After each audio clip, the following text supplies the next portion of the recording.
Sir ఇప్పుడు కొత్తగా కూటమి ప్రభుత్వం వచ్చిన తర్వాత కొంత మార్పు ఏమైనా కనిపిస్తుంది అంటే పెన్షన్ల విధానం కానీ ఇసుక విధానం కానీ లేకపోతే ఆయన చెప్తున్నట్టుగా అమరావతి రాజధాని అని అమరావతిలో పనులు జరగడం కానీ పోలవరం సమీక్షలు కానీ ఏంటి ఎలా ఉందంటారు కొంత మార్పు ఏమైనా కనిపిస్తుందా అంటున్నా మార్పు కనిపిస్తుంది కనిపిస్తుంది. ఏ మార్పు గమనించారు సార్ ముందు అన్ని ఫ్రాడ్ జరిగిన వరకన్నీ అవన్నీ బయటికి తీస్తున్నారు, అది తీస్తే కానీ తెలియదు. కానీ ఇదంతా కూడా రాజకీయ కక్షతో కూడుకున్నది. ఇప్పుడు జోగి రమేష్ గారు అబ్బాయి ఆల్రెడీ ఇంతకుముందు అగ్రిగోల్డ్ భూములకు సంబంధించి ఏవో కొన్నారు అంటే అది ఆల్రెడీ లీగల్గా కేసులో ఉన్నది, కోర్టులో ఉన్న ఇష్యూ.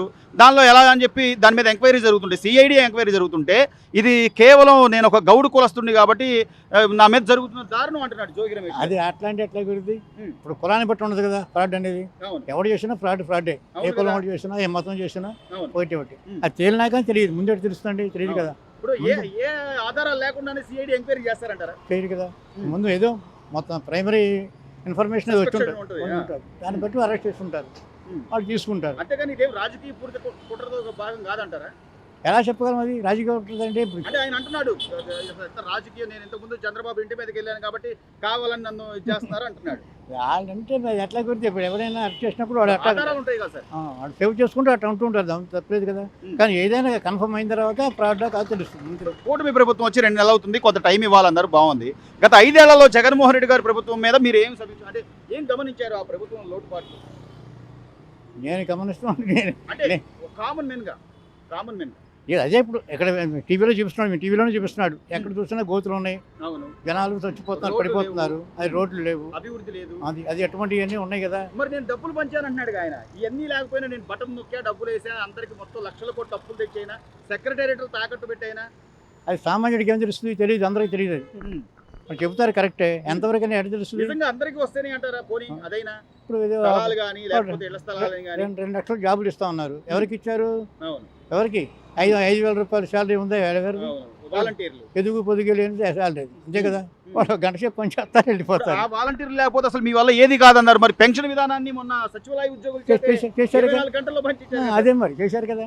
అందుకని వాళ్ళు చేయించుకుంటే చేయించుకోగలరు, అంతేగాని చేయించాలి అంటే పని ఎవరు చేయించుకోగలరు, అంతే కదా. దానికి సాకులు చెప్తేనే కుదరదు కదా. అది రాజధాని గురించి ఏమంటారు సార్? రాజధాని మాత్రం అది కరెక్ట్గా అమరావతి ఉండాలి, అది సెంట్రల్ పాయింట్. అది అటు ఈస్ట్కి నార్త్కి సౌత్కి సెంట్రల్ పాయింట్. అది రివర్ పక్కన ఉంది, నది పక్కన ఉంది, వాటర్ ప్రాబ్లం ఉండదు. ఆల్రెడీ ప్రైమ్ మినిస్టర్ గారే శంకుస్థాపన చేశారు. ఇప్పుడు ఈ ముగ్గురు కూటమి వచ్చింది కాబట్టి సెంట్రల్ గవర్నమెంట్ సపోర్ట్ ఫుల్గా ఉంటుంది. వాళ్ళు మేము మొత్తం మేము ఖర్చు పెడతామంటున్నారు. ఖర్చు పెడతా ఉన్నప్పుడు ప్రాబ్లం ఉంది. పోలవరం ఉంది, పోలవరం కూడా మేము చేస్తాం, కంప్లీట్ చేస్తామంటున్నారు. మన ప్రభుత్వం ఆయన అంటే ఆయన కూడా అదే చెప్తున్నాడు కదా, సెంట్రల్ గవర్నమెంట్ సపోర్ట్ ఉంది కాబట్టి మనం చేయగలం అంటున్నాడు ఆయన, పూర్తిగా అంటున్నాడు. కాబట్టి మరి చేయగలం, మనం కూడా నమ్మాలి. మనం చేసేది 2 నెలలకి మనం ఏం చెప్పలేము కదా. 5 ఏళ్ళు అయితే అప్పుడు చెప్పగలం, కానీ ఈ లోపల అయిపోతుంటున్నారు కదా, 2-3 ఏళ్ళకి అయిపోతుంటున్నారు కదా. అలాగే 5 రూపాయల అన్నా క్యాంటీన్లు అనేవి సాధారణంగా సామాన్యుడికి అది సామాన్యుడికి ఉపయోగమే, అంతే కదా. ఇప్పుడు ఎంతో మంది ప్లాట్ఫామ్ మీద ఉండేవాళ్ళు, వచ్చేవాళ్ళు, వాళ్ళు జేబులో డబ్బులు పెట్టుకుని వస్తారు, అది సాలక ఉంటారు, వాళ్ళకి ఉపయోగం కదా. అది కాదని మీరేనా అనగాలి, నేనే అనలేము కదా.